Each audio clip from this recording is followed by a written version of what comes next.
I feel sorry for Grandma. Really sorry, Serenity sniffled, looking at the smiling photo of Lila.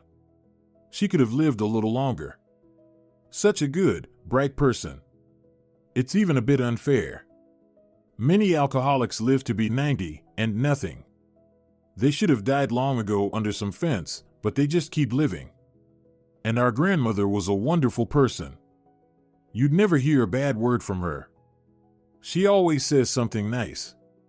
She gives a gift on holidays, even if it's modest. I will miss her so much.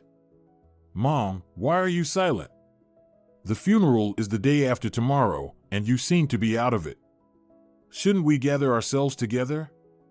After all, we're bidding farewell to our closest person. Come on, pull yourself together. What am I supposed to be like? Riley interrupted her daughter. Singing, laughing, and dancing? That's not the occasion. And really, why are you harping on me? As if a crowd is going to gather for the wake. We'll sit quietly with just a few close ones, which, as you know, is not many. We certainly have enough distant relatives, but if something happens, it's like there's no one. That's true, Serenity sighed. It is what it is. Well, let's not dwell on the sad stuff, my heart is heavy enough. I miss Grandma so much, I just can't take it. I'm going to sit in my room. I'll look at old photos. I should distract myself somehow, but I can't yet. Maybe it will get easier with time. It should, Riley nodded, feeling very bad herself. Her daughter seemed to sense that her mother was hiding something. There was some kind of secret, and it was so obvious that Serenity decided to keep an eye on Riley. She had become strange in the last few days, and it was definitely not related to Grandma's death. Even when Grandma was in the hospital, Riley was behaving extremely suspiciously. She only visited Grandma once, and even then reluctantly. That's when her daughter openly expressed everything she thought about her mother's behavior. Why didn't you visit Grandma even once? Serenity asked reproachfully when her mother came back tired from work once again. She's been in the hospital for a whole week. And you haven't visited her, even though Grandma is waiting and keeps asking about you. Do you see what time I come home? Riley snapped. I work from morning till night. I have no time for anything else. You have time, so take care of Grandma. I need to earn money to, by the way, support you. Who pays for your good food and nice clothes? And who pays for your university? Don't even start that conversation with me. When I have a day off, I will definitely go to see Grandma, but I'm not going to ask for time off just for that. The last thing I need is to get fired. You know how bad things are with work right now. It's almost impossible to find a decent place. But what would you know? You're still so young. You've been used to living off me all your life and doing nothing. You should see how other kids live in other families, where mothers don't work 24 hours a day to provide their children with the best. They scrape by and don't worry about it. At least they help their parents. And you? You can't even wash the dishes once. It's all on me. It's all on me. And you have the nerve to blame me for not visiting your mother in the hospital. What else are you going to say? You'd better stay quiet. That's it. I'm tired. I'm going to clean up after you. You probably left the kitchen a mess again. You'll go to bed and I'll have to sort through it until night. Just like always. And I'm the one to blame. And this happened every time Riley came home from work angry and tired, which was almost always. There wasn't a single day that Riley was completely satisfied. She was always unhappy about something. The woman always found something to criticize, and living with such a mother was very tough for Serenity. Occasionally, Riley blamed her daughter for being born at all. Conflicts between them happened regularly and had long become a common occurrence.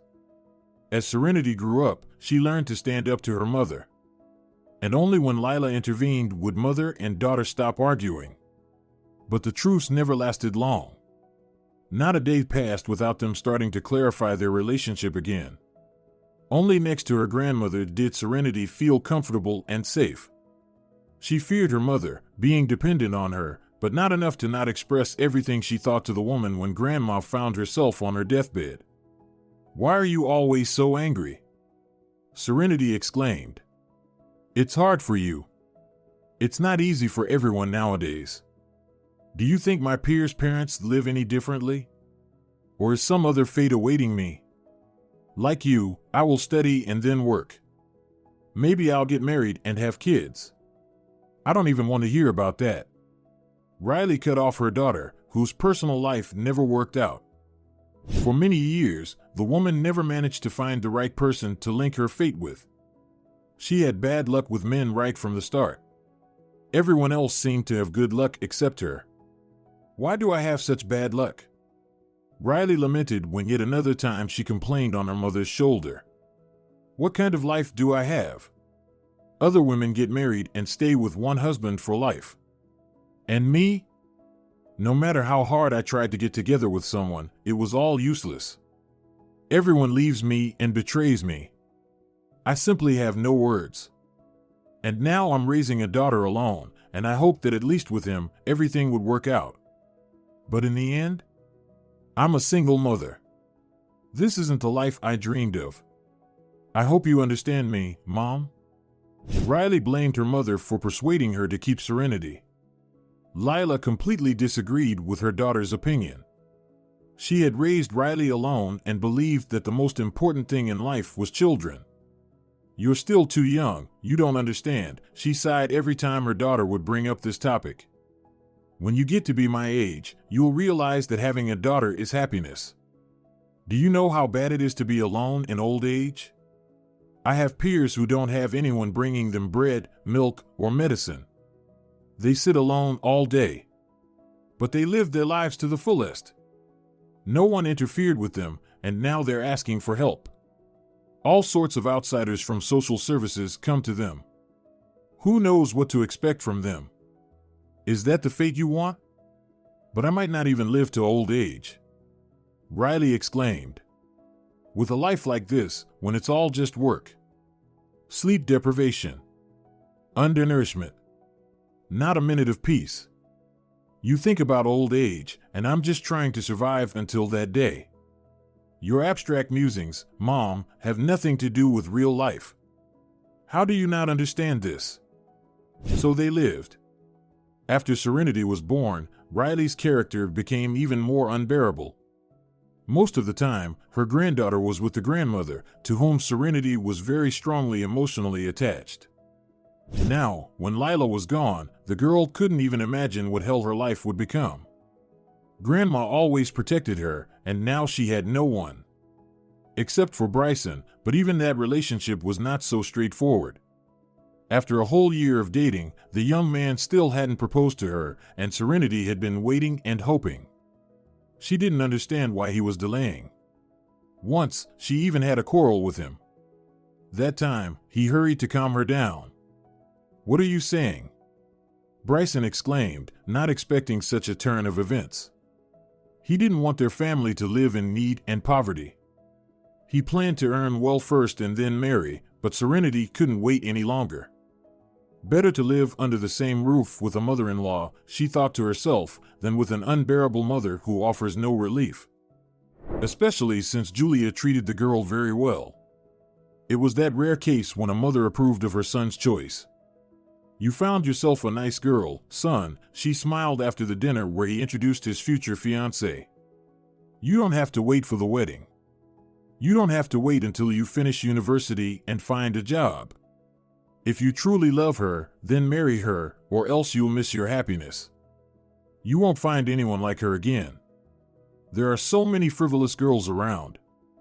You can't build a family with them. Serenity is a wonderful girl, and I'll be very glad to see her as my daughter-in-law." But Bryson still didn't rush. He didn't want to live off his mother, who had devoted her entire life to him. Like Serenity, the young man grew up without a father and had seen with his own eyes how hard his mother worked at 2 jobs just to provide him with everything necessary. But unlike Riley, Julia never took out her anger on her son. Bryson was a wanted child. Well, the fact that his father turned out to be a scoundrel and a jerk who abandoned both her and their child was not so important. The most important thing was that the baby was born healthy and, as he grew up, delighted his mother with his academic successes and exemplary behavior. Bryson was indeed a very good guy. Serenity fell in love with him at first sight. But she didn't dare to tell her mother until Riley figured out for herself that her daughter had someone. "Are you trying to repeat my fate?" she asked reproachfully when her daughter supposedly stayed late at the university and came home after midnight. "You can tell anyone those tales about studying and going to the library, but not me. All the restaurants and cafes have long been closed, and you're still out somewhere. Did you start a romance? I also sinned when I was young and fell in love. And look what came of that. Do you want the same? To labor alone with a child on your back? I won't allow that. Just so you know." Serenity had to meet Bryson in secret. Inviting him to her home was out of the question. By the time Serenity's romance with Bryson began, Lila was already feeling very unwell. She rarely went outside, spending most of her time in her room, complaining that she lacked the strength for anything. "I guess I will die soon," Lila sighed. "After all, I'm not getting any younger. But I have no regrets. I've lived my life, and quite decently at that. It's just a pity that you and Riley never managed to mend your relationship. When I pass on, don't fight here. Live peacefully and remember me often so that I can rest easy and not worry about you. I love both you and your mother very much and will continue to worry about you even after I'm gone." "What are you talking about, Grandma?" Serenity sniffled, unable to believe that her grandmother's life was coming to an end. The granddaughter wanted to believe that Lila would recover and live for many more years. But when the old woman was taken to the hospital, it became clear that good news was not on the horizon.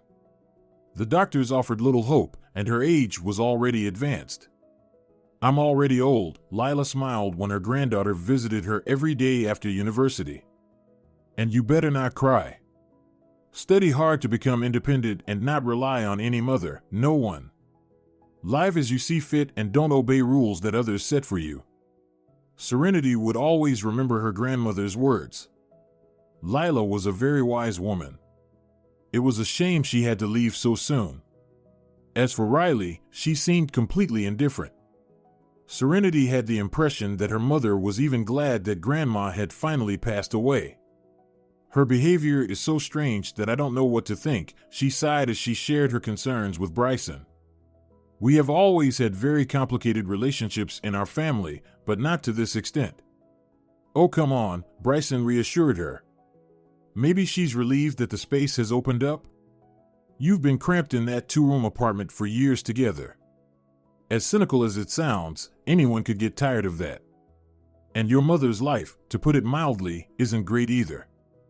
Believe me, I know what I'm talking about. My mother also raised me alone, and even now I'm living off her. And how many more years do I have to spend in university? Guess where the money is coming from? From her pocket. Your mother works, so you can understand her as well. Don't dwell on it. Of course, it's sad about your grandma. But what can you do? That's life. As the saying goes, we are not eternal." "That's true," Serenity sighed, still feeling uneasy about her grandmother's sudden death. What other way could it be? The girl had grown up under her care. Lila had taken care of her and had always been so kind to her. But now, that was all in the past, a past that would soon become so distant that at best it would only be memories. Yet, those memories would always be precious to her. Serenity could hardly imagine that anything could distract her from the painful thoughts about her grandmother. She was sure that she wouldn't be able to compose herself for a long time after the funeral, and if she hadn't accidentally noticed her mother sneaking something into Lila's coffin, trying her best to remain unnoticed, the next few months would definitely have been spent in deep depression. "What is that?" Bryson asked in surprise as Serenity immediately rushed to tell him what had happened at the funeral. When the girl noticed her mother lingering near the coffin for too long, she immediately suspected something was off. Throughout the entire service, Riley had not shed a single tear, as if she didn't regret her mother's passing at all. With an indifferent expression, the woman had approached the coffin and, during the feigned farewell, slipped something into it. Serenity couldn't make out what it was. Only when she herself approached to say goodbye to her grandmother did she feel something hard beneath the covering sheet. Gently lifting the sheet, Serenity discreetly placed in her pocket whatever her mother had left in the coffin, and when she exited the cemetery, she said that she needed to step away urgently. "Where do you think you're going?" Riley grumbled, displeased. "It's time for remembrance." "Oh, I'm just..." Serenity waved her hand. "What's not clear about that, Mom? I definitely won't last until we get to the restaurant." Riley did not want to invite anyone to her apartment. Almost everyone present at the funeral was someone she had met no more than once or twice in her life. They were distant relatives, friends, acquaintances, and even former classmates, so she organized the wake at a restaurant. Serenity didn't wait for everyone to disperse. Citing her poor health, she hurriedly left the gathering. She was eager to examine the ring she retrieved from the coffin and to meet and talk with Bryson. The girl felt the need to share what had happened with someone. She sensed there was a mystery in all of this. "Do you see the name Eliza here?" she asked the young man to confirm she wasn't mistaken. Serenity had poor eyesight, so she was slightly uncertain. "Well, yes," Bryson confirmed. "And so what? Whose ring could it be?" "It could be a keepsake of some deceased great-grandmother. Maybe your grandmother asked to be buried with it. Or something else. In any case, we'll never know now. You're just too tired, so you're being overly imaginative. You're coming up with all sorts of nonsense. There's no mystery here. You shouldn't have taken that ring from the coffin. If your mother finds out, she'll cause a huge scandal, and you don't need that right now, given how your relationship is already." "Well, in any case, it can't go back," Serenity sighed with annoyance, not expecting such a reaction from Bryson. She thought the young man would support her and help sort everything out, but instead he said she was spouting nonsense. "Thanks for that, dear," she thought to herself. Very supportive. Bryson meant no harm. He just truly thought all of this was some absurd fantasy. Seeing that the girl was preparing to go home, he stopped her. Realizing that Serenity was hurt, he didn't want to argue with her.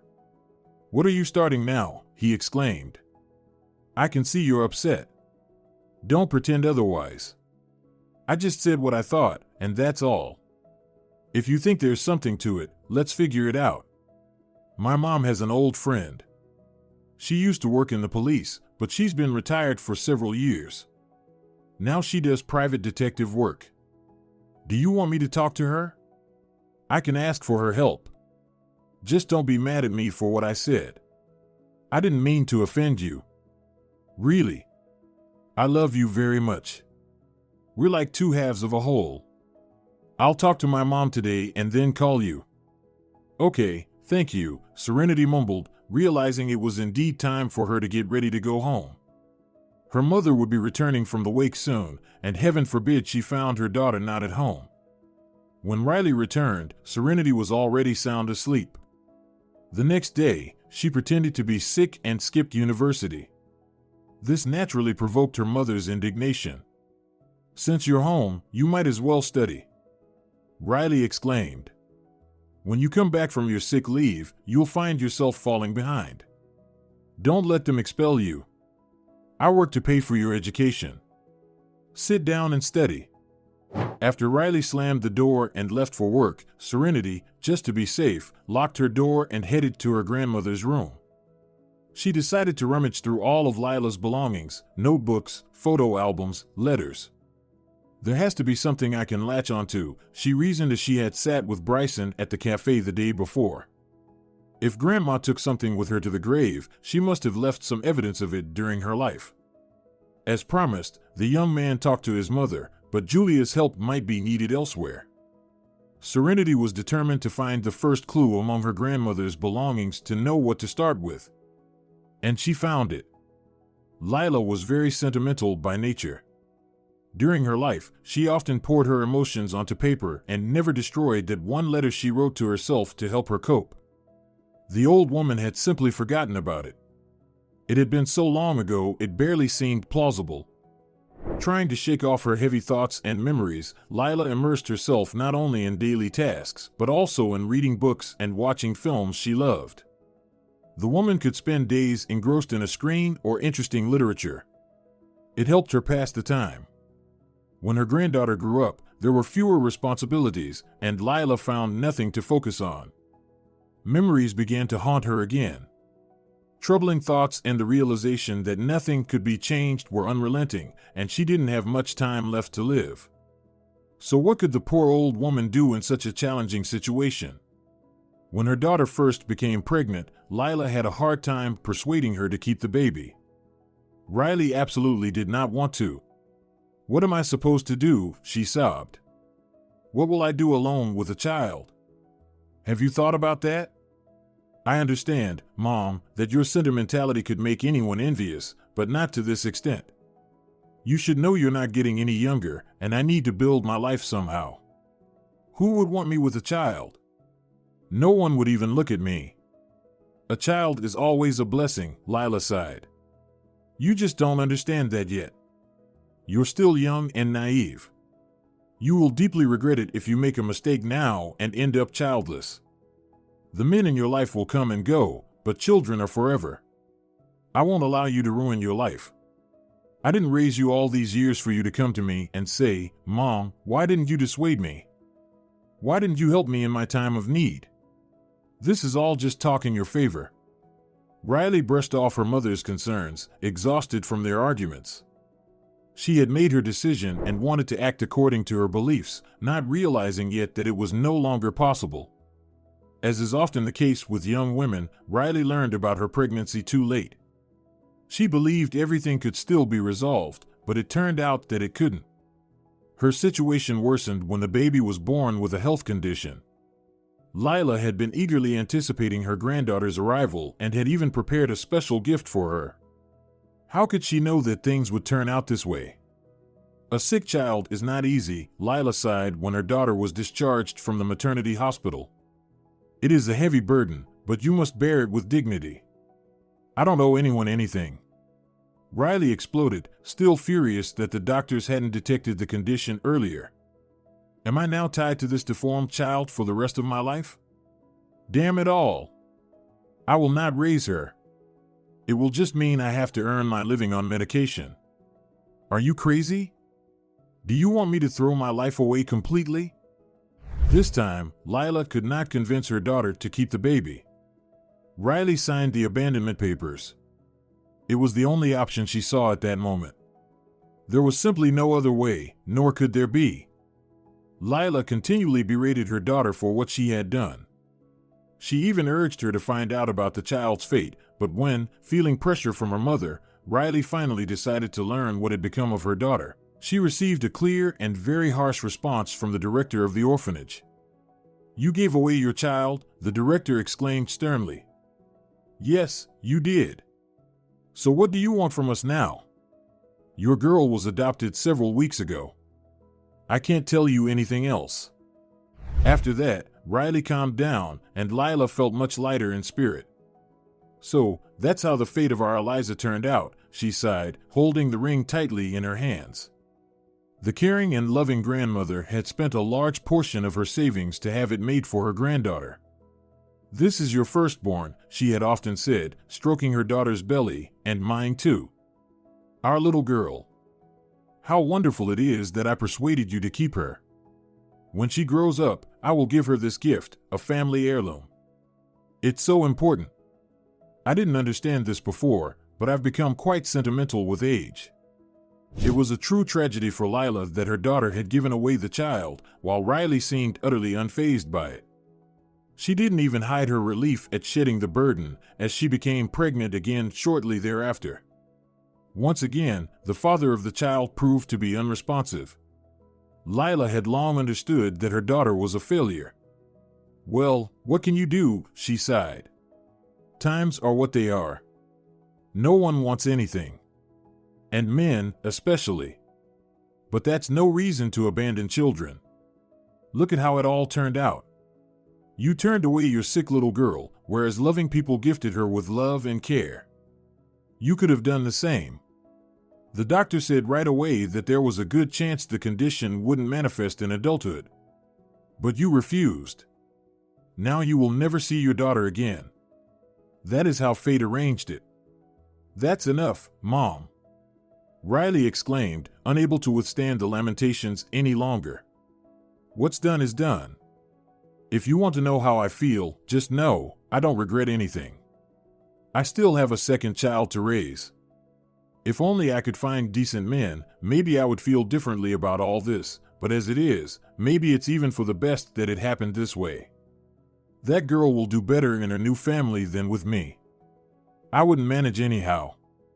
I don't have the money or the strength to provide a sick child with a decent existence.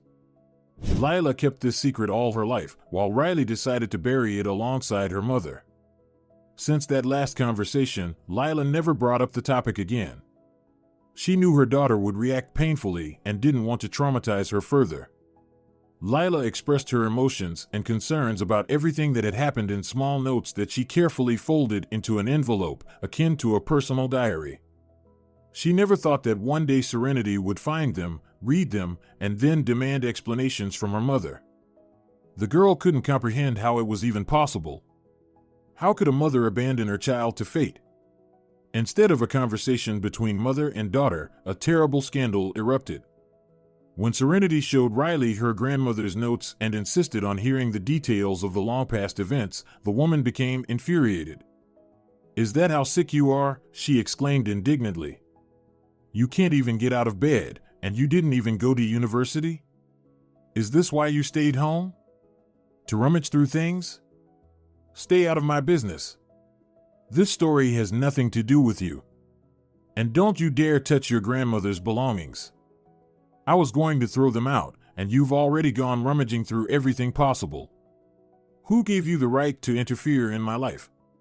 When you find yourself in my position, maybe then we can talk. But I truly hope you never have to go through anything like this. You should never know what it's like to have a sick child that you must raise alone." Serenity expected nothing less from her mother. When has Riley ever resolved matters differently than through a scandal? The girl promised herself that she would find her biological sister. Once she confirmed her existence, she vowed to meet Eliza and tell her all about their wonderful grandmother who loved her dearly. "Oh, not a chance!" Riley exclaimed. "Do you think after all these years your sister will be happy to see you? That she will welcome you with open arms? How naive. She doesn't care about you at all. The girl doesn't even know you exist, and you're planning to investigate and search for her. You have no conscience. If not for yourself, at least think of her.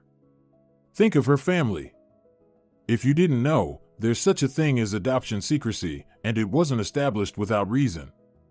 I doubt that her adoptive parents will be thrilled to see you on their doorstep. But go ahead, do what you want. You're grown up and the smartest. So just do as you please. Just don't drag me into this." Serenity understood that arguing with her mother was utterly pointless, and she decided not to waste any more energy and time on that, instead focusing on finding her sister. As difficult as it seemed, Serenity promised herself that she would find Eliza. Julia, an old friend, helped her in this. She spoke to the director of the orphanage where the girl had been placed. "Of course it may not feel right," Serenity pondered before her trip to see her sister, "but I still need to see her at least once. After all, we are blood relatives. And I believe that no matter how good her adoptive parents are, meeting her biological mother and sister won't hurt." Bryson wholeheartedly supported his beloved. And even though Riley initially disapproved of her daughter's actions, over time she found the strength to speak with Eliza. The girl truly had ended up in a very good family. Her adoptive parents took her in despite the doctor's warnings about her condition, and they never regretted it. She grew up as a perfectly healthy person, with no health issues. To say that the girl was in shock when she discovered she wasn't the biological child of her parents is an understatement. Her adoptive father and mother never mentioned this to her and were initially displeased by Serenity's visit. They constantly asked why she had come and lamented that this visit should not have happened at all. Only over time did they change their attitude towards their daughter's sister. After all, she had every right to meet her sister. It was not Serenity who had abandoned the girl, it was her mother who did so at the time. Though she later regretted it, she could not change the past. And it didn't need to be changed. Eliza grew up in a loving family, and her interaction with Serenity did her no harm. On the contrary, it was beneficial. In time, Eliza came to conclude that the circumstances of her life had turned out quite well, and she was even grateful to her biological mother for having given her up. Riley would hardly have been able to raise her with the same dignity. Eliza's family lived much better, while her birth mother faced many more years of painstaking self-reflection. For so many years, she had not sought to change, clinging to her unbearable difficult nature, until she realized she was weary of herself, exhausted from the eternal internal struggles and conflicts that had accompanied her conscious life. It was only after Serenity got married that this changed. The object onto which she could regularly vent her frustration disappeared, along with her anger. At least by her advanced age, Riley finally managed to build a relationship with both of her daughters, which was certainly a relief. Serenity had been sure this would never happen, but as time showed, fortunately, she